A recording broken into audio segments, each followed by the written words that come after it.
இந்த வாழை தாங்க கற்பூரவல்லி வாழை. நான் வச்சப்போ சின்ன கன்றா தாங்க 2 கன்று வச்சேன். 2 கன்றுமும் நல்லா காய் காய்ச்சிருச்சுங்க.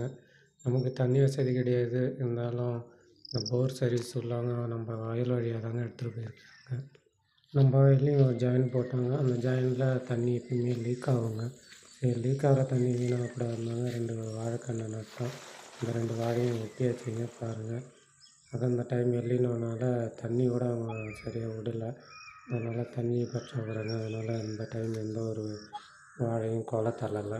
ஆனால் 2 கன்றும் நல்லா குலை தள்ளியிருந்ததுங்க லாஸ்ட் டைமு. அது வெட்டினோம்.